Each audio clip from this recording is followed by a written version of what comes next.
This eHIV Review Patient Voices program is presented by DKB Med Radio.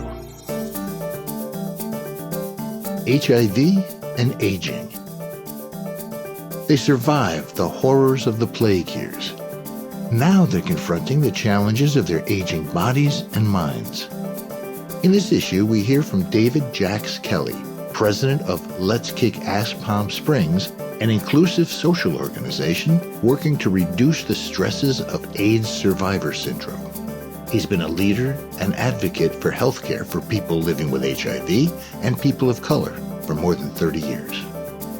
Our host is Justin Alves, a nurse and nurse educator at Boston Medical Center and one of our eHIV Review program directors. And now, Patient Voices. Welcome, everybody, to this installment of the DKB Med series with patients. And I'm here today with a colleague, I would say, Jax Kelly, who I met during a fellowship about HIV and aging, which is what we are here to talk about today. So really excited to have you, Jax. Can you start by telling folks a little about who you are and the work that you do and where you're physically located? Yeah, hi. Thanks, Justin, for having me here. It's very grateful to be here. I am an aging person. I not too long ago passed the threshold of 60 years of age, and I have been living with HIV since 2006. So I've been very interested in the topic of HIV and aging for a long time. I was diagnosed in my 40s, although I've been working in the HIV field since 1991. I just saw this incredible wave of people that was going to happen in terms of people who were going to be aging with HIV, especially since after the 1990s, we had found a way to keep people alive. It was no longer a death sentence. So I'm talking to you today from Palm Springs, California, where I live. I've been in Southern California now since 1999 and lead a group here called Let's Kick Ass Palm Springs, where ASS stands for AIDS Survivor Syndrome. And I've been very grateful to do that. Can you tell us a little about what Let's Kick Ass does? Yeah, Let's Kick Ass was founded 10 years ago in Palm Springs. A little longer than that, its first iteration was in San Francisco. We were founded and our mission is to alleviate the isolation that comes from AIDS survivor syndrome. And we define AIDS survivor syndrome as a kind of trauma that comes from being a witness to the plague years, from being a long-term survivor, those things that kind of live trauma that people who are aging with HIV experience every day. Yeah, I think it's a great organization. I think the work that you do is really commendable. And I want to get back to the isolation that you talked about, but I want to start with the concept of aging with HIV, right? You sort of talked about this shift in dynamic from people dying to people living. And so what does it feel like to be a person aging with HIV? And what are some of the things that you have found it really important to talk with your providers about? What are the things you want your doctors and nurses and healthcare providers to really ask about, to know about as people are living or aging with HIV, not just living, but aging? Yeah, I think there's a couple of things there. One is how I feel about aging with HIV, right? So I think people who are aging with HIV, because of the fact that we're already taking medications that really have basically saved our lives. The other component is that we end up being susceptible to other things that older people are typically getting. So, for example, I am now taking cholesterol medications. I am taking blood pressure medications. It's kind of adding to that list. So there was a concern several years ago about what do we do about all of these medications that people who are aging with HIV are taking? Have people done enough studies to figure out whether or not all of these drugs can live inside of a person's body and not cause deleterious effects, right? So so that was always the primary concern. I think the research has been there. There's even been new research recently that said that statins were really beneficial to people who are aging with HIV. We're very much susceptible to things like cardiopulmonary dysfunction and heart disease. And so, yeah, those are things that that impact people who are aging with HIV. The polypharmacy issues, the comorbidities. So, yeah, so I would just say to anybody who's aging with HIV, obviously those are two issues you want to bring up with a provider if your provider isn't already bringing them up with you. In anticipation perhaps of some of the other things that come along as you're aging, so that that discussion doesn't seem like it can be overwhelming, I think, for people, and to get on new medications, to get another regimen. We're already doing so much research in the HIV field to try to get people to take injectables and other medications that really have more of a long-term effect, so that we get away from the pill a day. But this kind of reminds me of this conversation I had years ago with my ophthalmologist, who was that was in my 30s, and he was like so excited about laser surgery, right? And it was like, oh, get rid of your contact lenses, get rid of your eyeglasses, we'll do laser surgery. And I said, as I'm aging, I'm going to need reading glasses, and how soon is that going to be? And he said, well, probably in your 40s. So I said, like, in like about 5 years. So the conversation is good. It's a good thing to have. What do you do when you're aging? So some of the other things to talk about with your doctor would be things like your family history. Sometimes if I was going to probably an African American physician, they would probably know that probably heart disease starts earlier in Black families, that blood pressure problems are something that you should start talking about very early. That might not be the case for a white physician. So it might be kind of important to bring up some of those things. I think my physician was kind of surprised when I told him that my father had a massive heart attack at 60. So it's, now I'm over 60. I'm like thinking, wow, this is, but I've been having that conversation with the doctor for a long time. Sometimes we don't talk about our supplements, what our diet is, what the things that the other things that we might be taking that might have some kind of impact with, maybe not with your HIV meds, but maybe some other medications. And then also, as we age, we're thinking about hearing and mobility issues. So those are things that sometimes maybe your doctor is not really equipped to talk about. I mean, there's a shortage generally of people who are specialized in older people's care. So, we don't oftentimes talk about hearing loss or mobility issues until it's pretty obvious. I mean, somebody walks in with a cane, or somebody keeps saying, huh, what? I can't hear you, speak up. And sometimes those issues are very important. And then lastly, it's the issues that are really important to people who are aging these days are housing, mental health, and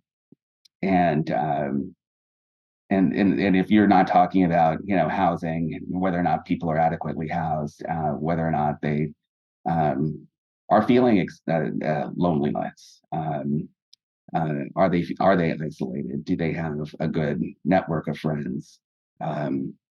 Those can all impact on somebody's health. So those are all things that I think a good provider should be asking about. Yeah. So, I mean, I think really sort of thinking about like the really good primary prevention stuff that we've been doing in primary care for a long time, but starting earlier, really, in people with HIV, like you talked about, because HIV causes this inflammation, and you sort of talked about the Reprieve trial, which was the big trial about statins, right? Really thinking about like what should we be doing and what should be taking away from normal primary prevention and really applying to HIV now that people are aging. One thing that I think is both unique and not unique that you mentioned, though, is the loneliness factor, right? We know that loneliness plays this huge role, right? The Surgeon General has come out with his statement about loneliness now.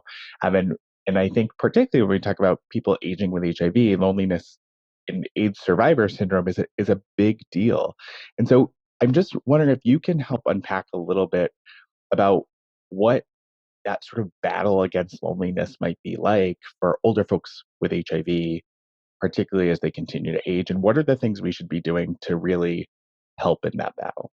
Yeah. Well, the Surgeon General in his report about loneliness had said that, was that I had written this down somewhere, really that the impact of loneliness is almost equivalent to the smoking of 15 cigarettes per day on somebody's health. That is really eye-opening.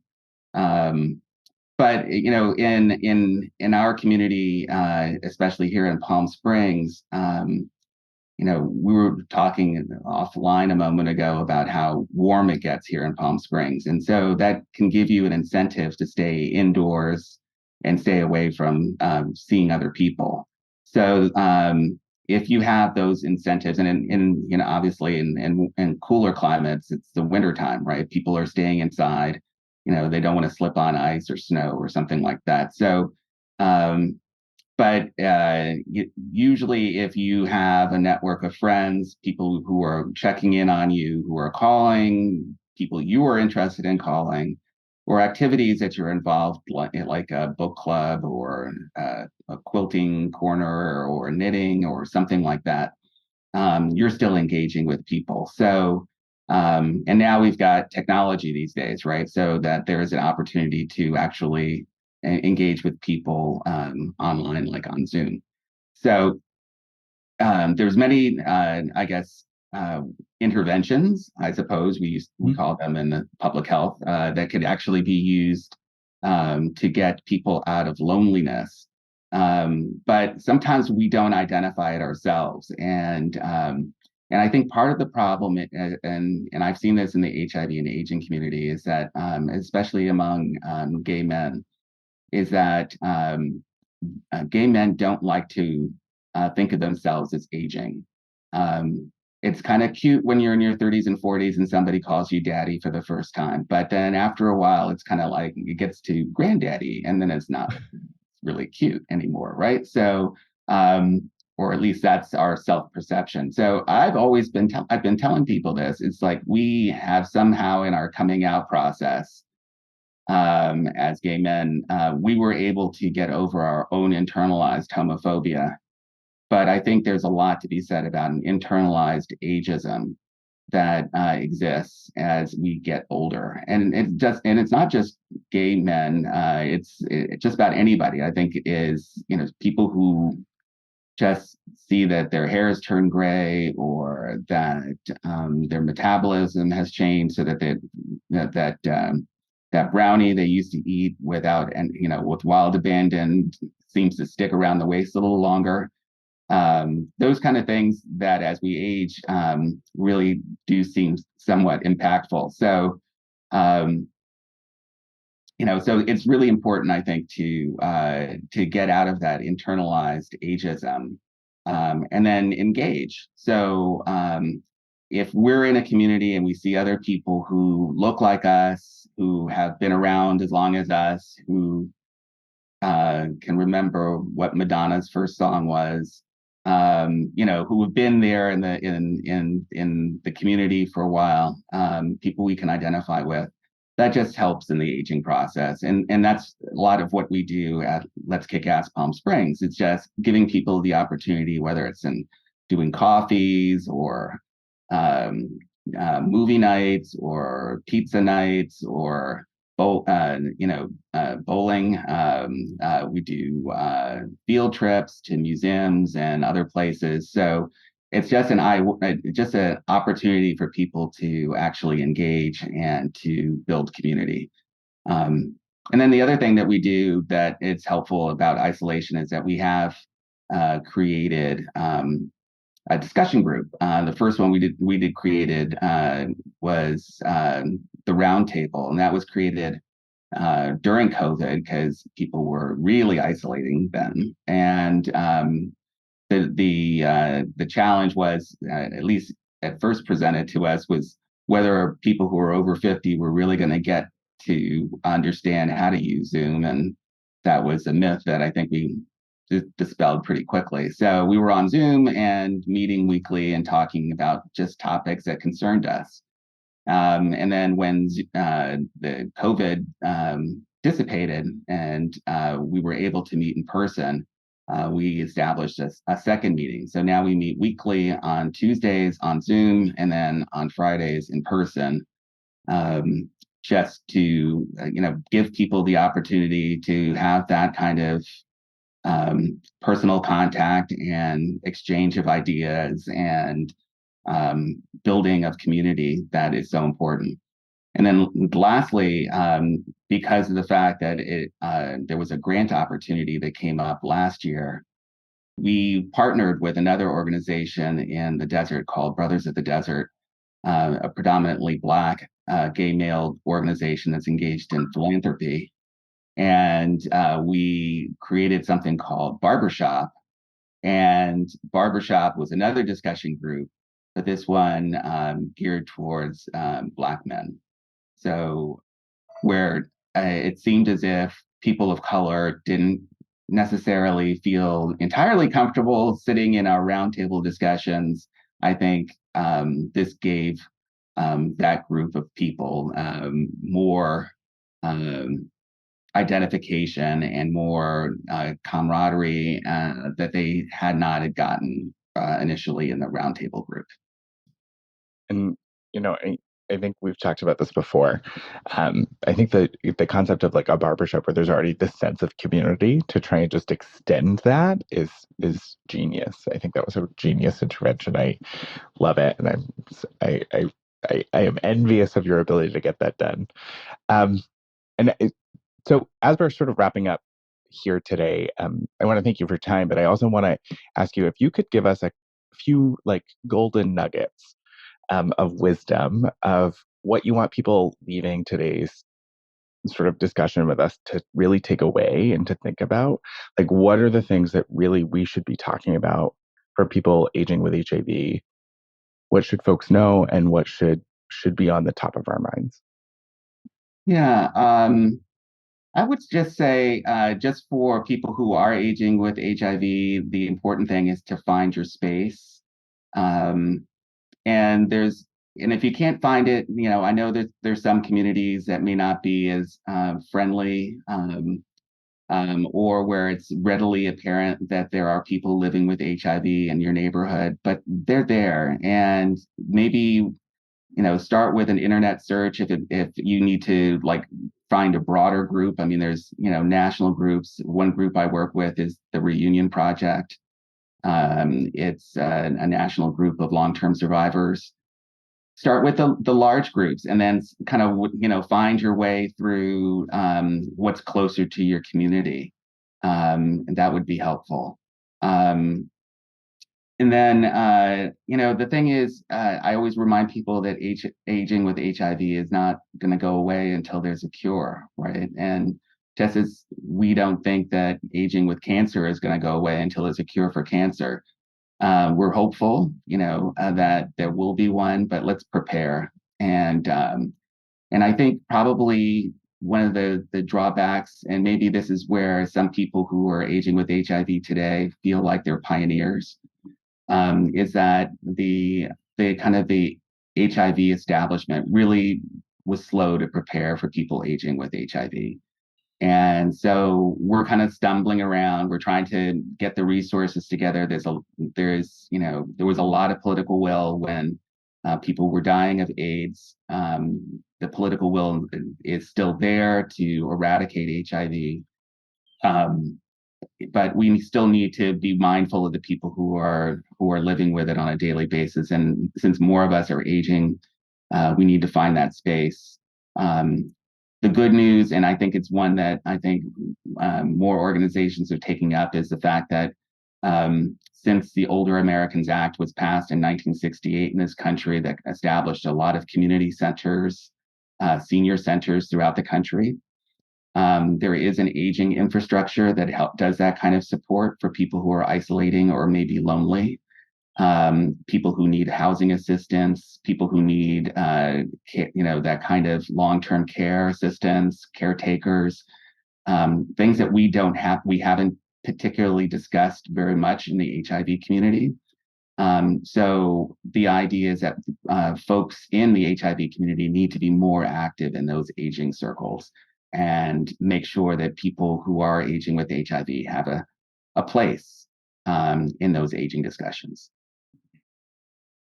So Jax, I just want to thank you for being here today. I mean, you really are somebody who I think of who like walks the walk and talks the talk. And so I really appreciate you being here and sort of sharing all of this knowledge with us. And hopefully people take away a lot today. Thanks so much.